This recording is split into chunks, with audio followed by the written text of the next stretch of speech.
Francisco Franco.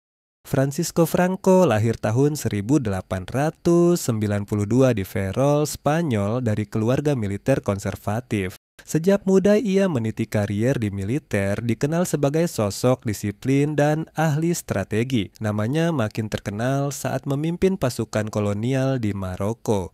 Pada 1930-an, Spanyol dilanda kekacauan politik antara kubu Republikan sayap kiri dan nasionalis sayap kanan. Franco lalu muncul sebagai tokoh penting dalam kudeta militer tahun 1936.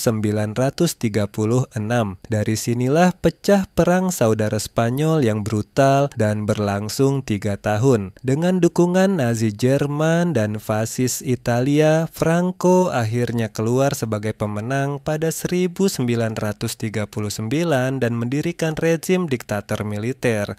Pemerintahannya ditandai represi keras. Ribuan lawan politik dieksekusi, dipenjara atau dijebloskan ke kamp kerja paksa. Kaum separatis, terutama di Catalonia dan Basque, ditekan habis. Bahasa dan budaya mereka dilarang demi memaksakan identitas Spanyol tunggal. Meski awalnya dekat dengan Hitler dan Mussolini, Franco berhati-hati agar Spanyol tidak terjun langsung ke Perang Dunia Kedua.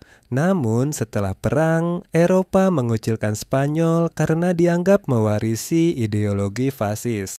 Situasi berubah pada 1950-an saat Perang Dingin memanas. Amerika Serikat dan negara barat mulai mendekati Franco karena ia anti-komunis. Spanyol dianggap punya posisi strategis untuk mencegah pengaruh Uni Soviet meluas ke Eropa Barat dan Laut Tengah. Franco memimpin Spanyol hingga 36 tahun lamanya, menjadikannya salah satu diktator paling lama di Eropa modern. Ia meninggal pada 1975 akibat gagal jantung, dan setelah itu Spanyol beralih ke sistem demokrasi. Mao Zedong. Mao Zedong lahir tahun 1893 di Hunan, Tiongkok dari keluarga petani. Ia tumbuh di tengah kekacauan politik awal abad ke-20 ketika dinasti Qing runtuh dan negara terpecah. Mao masuk Partai Komunis Tiongkok dan jadi salah satu tokoh penting dalam perjuangan melawan nasionalis pimpinan Chiang Kai-shek. Setelah Perang Saudara Panjang pada tahun 1949, Mao mendeklarasikan berdirinya Republik Rakyat Tiongkok, menjadikannya pemimpin tertinggi negeri itu. Namun, kebijakan Mao terkenal brutal, seperti program yang disebut lompatan jauh ke depan pada akhir 1950-an ditujukan untuk memodernisasi pertanian dan industri, tapi malah berakhir bencana. Rakyatnya dipaksa masuk kolektif pertanian, besi baja dibuat dengan cara primitif dan hasilnya gagal total. Akibatnya, kelaparan besar terjadi, menewaskan sekitar 30-45 juta orang. Setelah itu, Mao meluncurkan revolusi kebudayaan tahun 1966, di mana kaum muda yang disebut pengawal merah menyerang siapa saja yang dianggap musuh revolusi. Jutaan orang disiksa, dipenjara, atau dibunuh. Dampak dari kepemimpinan Mao luar biasa. Rakyat hidup dalam ketakutan, budaya tradisional dan pendidikan hancur. Mao meninggal pada 1976 di Beijing. Warisannya penuh kontradiksi. Di satu sisi dianggap pahlawan revolusi yang menyatukan Tiongkok, tapi di sisi lain kebijakannya menimbulkan salah satu bencana kemanusiaan terbesar di abad ke-20. Kim Il-sung. Kim Il-sung lahir tahun 1912 di wilayah yang saat itu dikuasai Jepang. Ia dikenal sebagai pejuang gerilya melawan penjajahan Jepang. Lalu setelah Perang Dunia Kedua berakhir dengan dukungan Uni Soviet, ia mendirikan Korea Utara pada tahun 1948 dan menjadi pemimpin pertama. Kim segera membangun kultus pribadi yang kuat. Ia dipuja layaknya dewa, fotonya wajib dipajang di rumah rakyat, dan setiap pidatonya diperlakukan seperti kebenaran mutlak yang tak boleh digugat. Kebijakan Kim bersifat totaliter. Ia menutup negara rapat-rapat dari dunia luar, menjalankan ekonomi terpusat, dan membangun militer besar. Pada 1950, ia melancarkan invasi ke Korea Selatan, memicu terjadinya Perang Korea. Perang berlangsung 3 tahun hingga menewaskan lebih dari 3 juta orang, termasuk banyak warga sipil. Setelah perang, ia terus memerintah dengan tangan besi. Lawan politik dieksekusi, mendirikan kamp kerja paksa, dan rakyat hidup dalam kelaparan berkepanjangan. Dampaknya, Korea Utara terjebak dalam isolasi dan kemiskinan. Sementara itu, kultus individu makin gila. Sejarahnya pun dipalsukan untuk menggambarkan Kim sebagai pemimpin agung yang tak pernah salah. Kim Il-sung meninggal pada 1994, tapi warisannya tetap hidup. Ia masih dipanggil Presiden Abadi Korea Utara dan kepemimpinannya diteruskan oleh anak dan cucunya. Pol Pot. Pol Pot lahir tahun 1925 dengan nama Salot Sar dari keluarga petani di Kamboja. Ia sempat belajar di Paris dan terpengaruh ideologi komunis. Setelah kembali ke Kamboja, ia menjadi pemimpin Khmer Merah, kelompok revolusioner yang bertekad menciptakan masyarakat agraris murni tanpa pengaruh asing. Tahun 1975, Khmer Merah merebut ibu kota Phnom Penh dan Pol Pot langsung berkuasa. Kekejamannya dikenal lewat tahun 0. Semua orang dipaksa meninggalkan kota dan bekerja di desa. Sekolah, rumah sakit, dan pasar ditutup. Orang berpendidikan, dokter, guru, bahkan yang hanya pakai kacamata dianggap musuh revolusi dan dieksekusi. Kamp-kamp pembantaian bermunculan, seperti Killing Fields di Choyong-ek, yang diperkirakan 1,7 hingga 2 juta orang tewas akibat kelaparan, kerja paksa, dan pembunuhan massal. Akibat dari kebijakan itu, Kamboja hancur lebur. Generasi berpendidikan hampir musnah, masyarakat hidup dalam trauma mendalam, dan infrastruktur negara rusak parah. Dunia pun terkejut melihat skala genosida yang dilakukan oleh pemerintahnya sendiri. Pada 1979,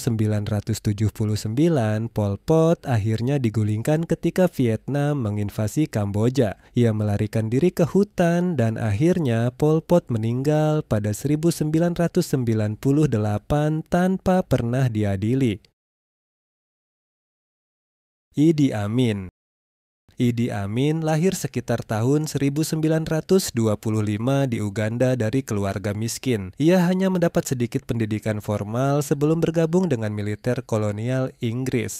Tubuhnya besar, karismanya kuat, dan reputasinya sebagai tentara tangguh membuat karier militernya cepat menanjak. Setelah Uganda merdeka, Amin jadi salah satu tokoh militer paling berpengaruh. Pada tahun 1971, ia melakukan kudeta dan menggulingkan Presiden Milton Obote, lalu memproklamirkan diri sebagai presiden. Awalnya ia disambut sebagai harapan baru setelah pemerintahan Obote yang korup. Namun pada akhirnya wajah asli Amin terlihat. Pemerintahannya berubah jadi mimpi buruk, lawan politik diburu, ribuan orang disiksa, dan masyarakat hidup dalam teror. Tahun 1972, ia mengusir sekitar 80.000 orang keturunan Asia yang menjadi tulang punggung perdagangan Uganda. Keputusan itu membuat ekonomi negara hancur. Amin juga melancarkan pembersihan brutal terhadap kelompok etnis dan pejabat yang dianggap musuh. Diperkirakan 300.000 hingga 500.000 orang tewas. Sungai-sungai dipenuhi mayat dan penyiksaan jadi hal yang biasa. Selama berkuasa, Amin memproklamirkan dirinya sebagai presiden seumur hidup dan hidup dalam kemewahan sementara rakyat menderita.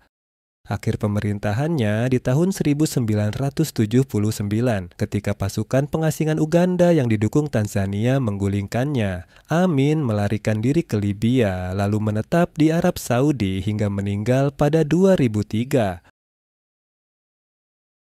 Saddam Hussein.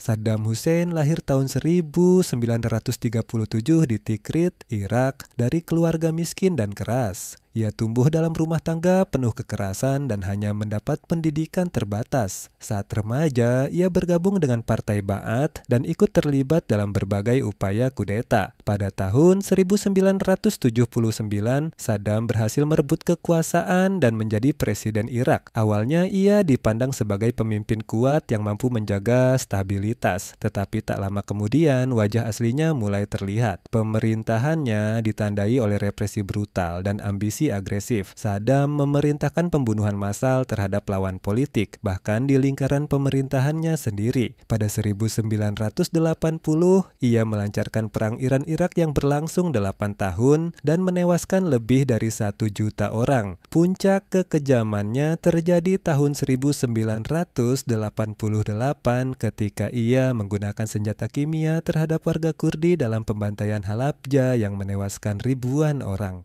Tahun 1990, Saddam menginvasi Kuwait dengan tujuan menguasai cadangan minyaknya. Aksi ini memicu Perang Teluk. Amerika Serikat lalu membentuk koalisi internasional bersama puluhan negara untuk membebaskan Kuwait. Lewat operasi militer besar-besaran, pasukan Irak berhasil dikalahkan dan dipaksa mundur. Meski Saddam gagal mempertahankan Kuwait, ia tetap bertahan di kursi presiden dan justru memperketat represi di dalam negeri. Akhir kekuasaannya datang pada 2003. Saat itu, Amerika Serikat menuduh Saddam menyimpan senjata pemusnah massal. Dengan alasan itu, Amerika Serikat dan sekutunya melancarkan invasi ke Irak. Meski bukti senjata pemusnah massal tak pernah ditemukan, invasi tetap berlanjut dan rezim Saddam tumbang. Ia ditangkap, diadili atas kejahatan terhadap kemanusiaan, dan akhirnya dieksekusi gantung pada 2006. Kim Jong-il. Kim Jong-il lahir tahun 1941 di Uni Soviet saat ayahnya Kim Il-sung masih hidup di pengasingan. Setelah Korea Utara berdiri, ia tumbuh dalam sistem yang serba dikontrol, dididik sejak kecil untuk menjadi penerus ayahnya. Ketika Kim Il-sung meninggal pada 1994, Jong-il resmi mengambil alih kekuasaan dan melanjutkan dinasti keluarga Kim. Kekuasaan Kim penuh dengan represi, ekonomi yang kacau, dan pemujaan pribadi yang nyaris tanpa batas. Di pertengahan 1990-an, Korea Utara dilanda bencana kelaparan besar yang menewaskan jutaan orang. Meski rakyatnya sengsara, Kim lebih memilih menggelontorkan dana untuk militer dan program nuklir. Ia juga mempertahankan sistem kamp penjara politik yang kejam. Ribuan orang, termasuk anak-anak, dipenjara tanpa proses hukum. Mereka mengalami kerja paksa, penyiksaan, bahkan eksekusi. Kim yang penuh kecurigaan sering menyingkirkan pejabat tinggi hanya karena dianggap berpotensi tidak setia. Ironisnya, di saat rakyat kelaparan, ia menikmati hidup glamor dengan makanan mewah, minuman, dan hiburan. Untuk membenarkan kekuasaannya, Kim terus menggaungkan ideologi Juche, doktrin swasembada yang justru membuat negaranya makin terisolasi dari dunia. Ia meninggal tahun 2011 akibat serangan jantung, dan posisinya langsung diteruskan oleh putranya Kim Jong-un.